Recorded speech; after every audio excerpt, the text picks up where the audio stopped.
What's up, everybody? Welcome to Hot Takes with One Up, What Up, and John Smith. What's good? Today, we going over the Book of Boba Fett trailer with a trailer analysis and theories episode for all you beautiful people. Oh, yeah. I love it. Good. Because that's what you're going to get. So, we've got 2 trailers for the Book of Boba Fett so far. Well, before you say that, the very most important thing that I need to talk about this trailer is that you need to like this video right now. Because if you don't like the video right now, I'm going to be mad. Now, I'm really mad. No, I'm just kidding. Please like it. Helps us out. Drop a like button real quick. We're going to get you more content like this. Thank you. And subscribe, motherfuckers, unless you ugly. If you're ugly, don't subscribe. That's subjective. Fair. I'm not a huge Star Wars fan to go into this. Like, I am a fan of the lore. Like, I think the Sith and Jedi are very dope. To preface this, John Smith, on the other hand, I'm a diehard, baby. And I died hard when The Last Jedi came out. Word. Yeah, that shit fucked me up too. You broke it down on my show a couple times. Movie Rant Break.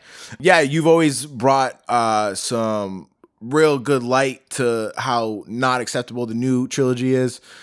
I was hoping, as a semi-fan, if you want to call me that they give an explanation to what happened to Boba Fett after he allegedly dies in the desert monster called the Sarlacc, and now he's not dead. Are they going to show that explanation? I think it looks like it. I think they're probably going to do it kind of like a flashback, because obviously this lifts up from right where Mandalorian left off, showing us how Boba Fett kind of came back into the picture. But I believe they are going to do a flashback, because everybody's kind of curious how he survived that Sarlacc, because it was kind of a gruesome death, and everybody remembered how gruesome a death it was. And it's kind of a long-running joke with Boba Fett, because he's such a cool character, that he had such a shitty death, and he was so incompetent when he was in those movies. But he here now. But here now, and he's a gangster. So we'll see what happens. But yeah, I think they are going to give us some kind of flashback, especially because in the trailer it says, "I was left alone in the desert," or whatever the case is. And I think he's going to explain or have some kind of a flashback. Cool. And the time between his death and disappearance and the explanation of what happened to him surviving the Sarlacc is absurdly long. We're talking like, what, 40 years-ish? Because it was, what, 80s to now? Yeah. Oh, you were talking about real life timeline. Like, real life time. Yeah, like, it's been a long time. For a long, long time, us fans have been wondering if he ever did survive. And I think in some of the comic books, some of the non-canon stuff, he was around. So there was theories that he had existed. But in, mainstream canon, we had never got a description of it. Something you see early on, I think it is in the second trailer, you see him like an underwater healing tank. You said Luke was in some underwater healing tank? Is that what this is? Yeah, it's the same tank that Luke was in Empire Strikes Back after he had gotten mauled by that Yeti. And there's similarities to it. It should be the same thing. And maybe it's something that has to do with what he needed to heal after he got eaten by the Sarlacc. Yeah, because maybe it's the first thing that happens in this explanation of what happened to Boba Fett. And then also shortly after in the trailer, you see him in what looks to be a prisoner outfit. So I didn't know if maybe he's a prisoner and then they have to incubate him in this underwater healing tank. Does it look like a prisoner outfit? Is that a possibility you think that maybe tie into this flashback? Yeah, and I mean, I think we get a very clear idea that these are 2 different timelines, because right at the beginning we see him kind of moving up towards Jabba the Hutt's temple hideout thing. He's in his outfit in a uniform. So I don't see him taking off his Mandalorian gear at any time after he had got it back from that desert cowboy guy in The Mandalorian. I do believe this maybe could be some jail uniform, but I do believe it's before he got his uniform back. I think that makes sense. I fuck with that. Why does he say in the trailer he's not a bounty hunter? I am not a bounty hunter.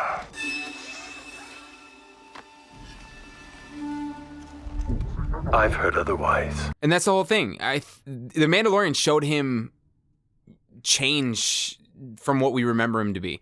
Remembered him being a bounty hunter. He just got paid to kill people, and that was like Boba Fett's thing. But now he seems to be turning a new leaf, trying to help. He made an agreement with the Mandalorian to help him out. He kind of didn't have to do that whole helping the Mandalorian out. So I don't know if he has this new perspective on life now that he got eaten by a weird desert space creature. So I think there is some kind of change in him in that sense. But how are you going to take over the underground with this mentality of respect and nice guyish? It drops into another point you're making about how these people are saying, oh, what's going to stop us from just killing you? And to me, it's like, well, what stopped them from killing Jabba the Hutt? And not sure what makes him think that he can just take over this underground. He's not like super powerful. It doesn't look like he has a super huge network of thugs who are all loyal to him for some reason. Did he assume power or did he overtake it? Looks like he overtook it, because especially him creeping up to the hideout, it just looks like he went in there and fucked shit up. But who was sitting in the throne in the meantime, right? And how long was that? Was that 6 years, 10 years, 5 years, 2 years, a month? So overtook it then is the fair assessment based on that? Like, Looks like it. okay. Why does he want to rule over Tatooine? Like, is his motive entirely money?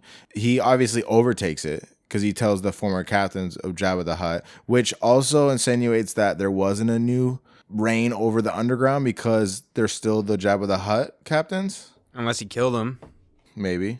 Yeah, and the other thing is, like you said, what's his motivation? Maybe it's because he's turned this nice guy leaf. He wants to make the underground of Tatooine good, and he wants to fix Tatooine. I think it would be weird if he was trying to take over the underground of Tatooine just to make it better and make it good off of good morals. I think that would be kind of fucking stupid. And to be honest, if they're trying to make him some kind of a hero in this, I don't know if that's the right move for his character. I almost want to see Boba Fett as a badass. That's what he's been built up to be this whole time. I mean, he talks about how they can all get rich. Maybe he has a separate motive. When corporation can make us all rich. And is trying to better Tatooine because Tatooine is infested with criminals. I'm not sure. What is Boba Fett's proposal to these captains that's going to make them all rich? What do you think it is?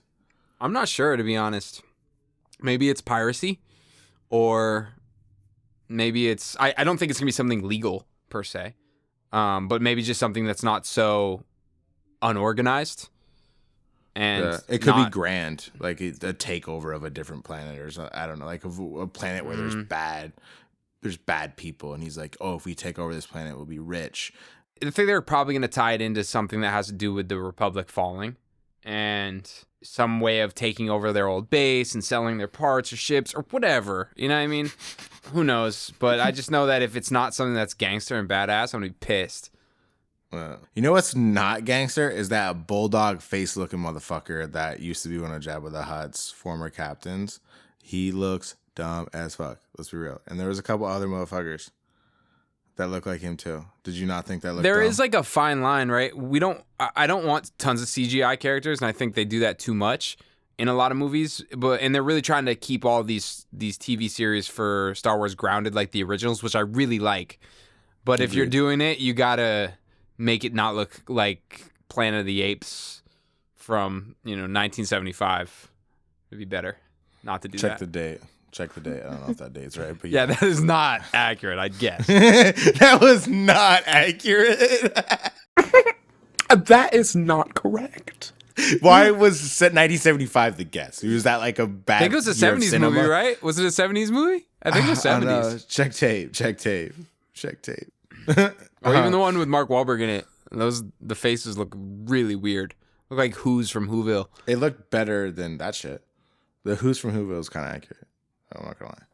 It kind of looked like in part of the trailer, I don't know if it was the first or the second one, Boba Fett like rolls over on Jabba the Hutt's old throne, looking down in his dungeon where this creature called the Rancor was, where Luke has to fight that fucking creature in his dungeon. So it made me think, do we know who is in this dungeon? Like, was it just trying to show how powerful Boba Fett is right now with his new crown or whatever? Like, what's going on?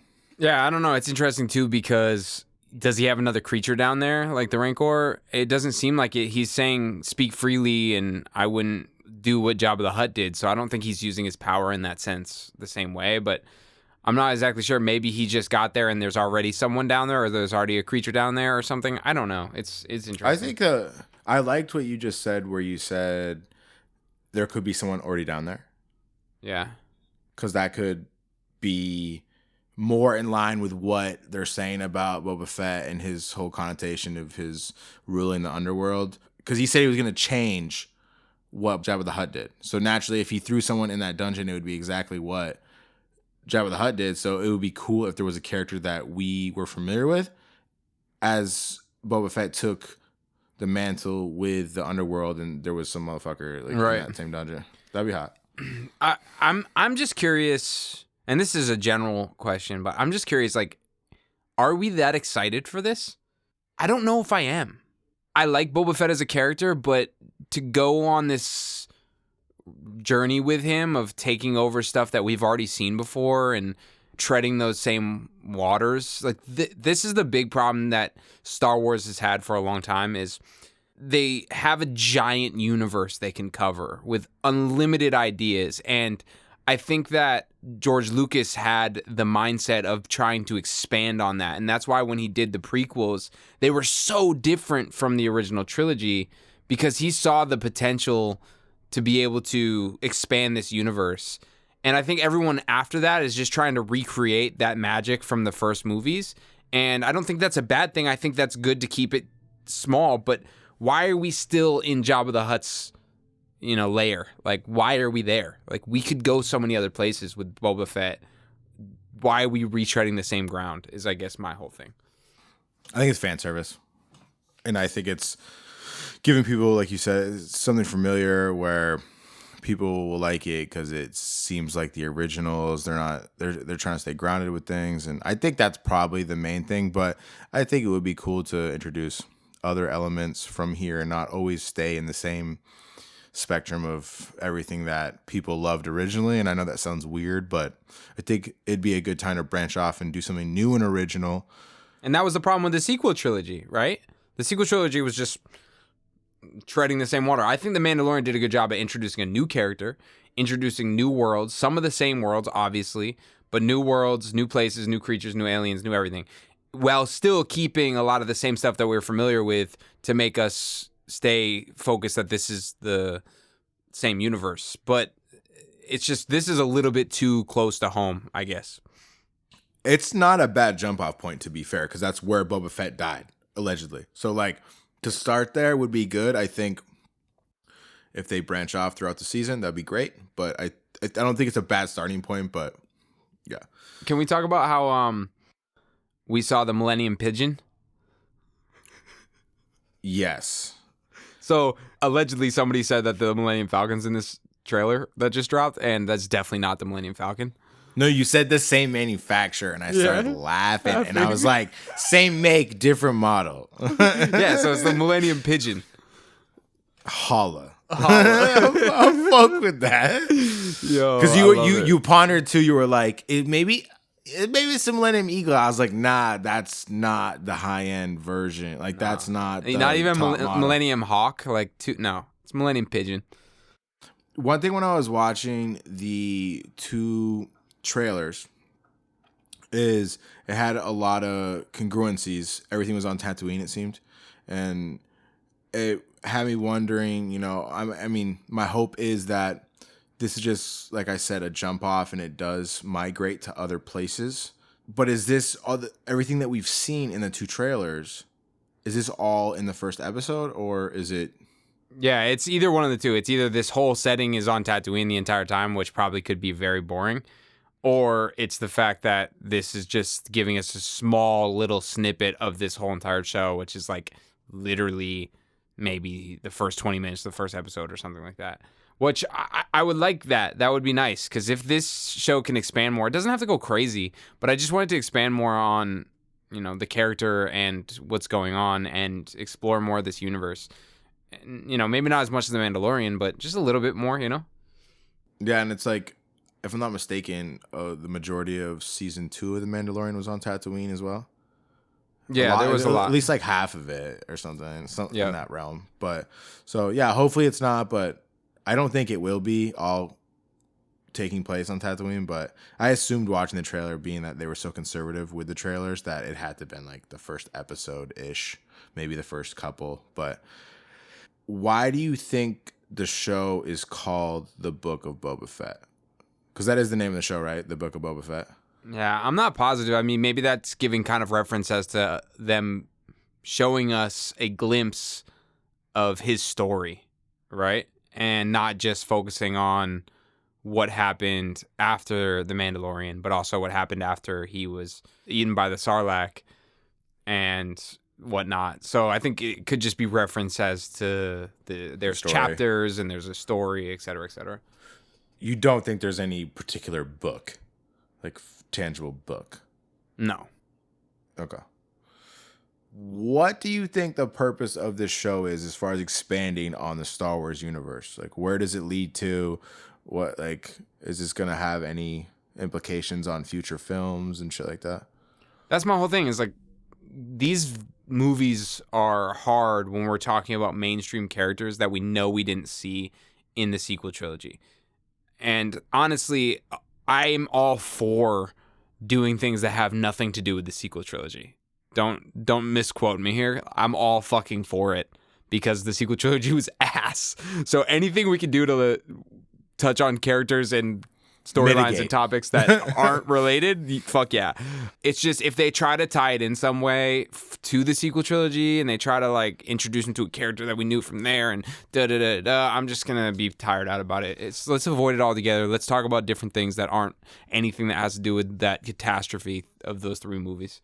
I agree. I don't know where they would take it. They could introduce new characters, which would be cool, that we haven't seen, that maybe is some of the video games or the literature. Yeah, I'm like not Fennec sure. too. Fennec is a new character and she's dope. So Yeah, they could definitely do some cool tie-ins in that sense, and I think that's a safer route. Just kind of do their own thing and ignore some of the newer shit, because there's decades between the two films within the lore, ish, from what I understand. But yeah, okay, cool. yeah, I mean, I think that's everything, but I mean, there's obviously some more to unpack here, but we don't need to get into all of it. The main thing is we want to know what you think. We want to know what theories you have. So drop a comment in the comment section. Let us know what you think is going to happen in this series. Let us know if you think it's going to be good or bad. And make sure you share and subscribe. We want to give you more content like this. So if you haven't liked the video already, like it. And appreciate everybody for tapping in. Well, that's this episode with the trailer analysis and theories over the new the Book of Boba Fett.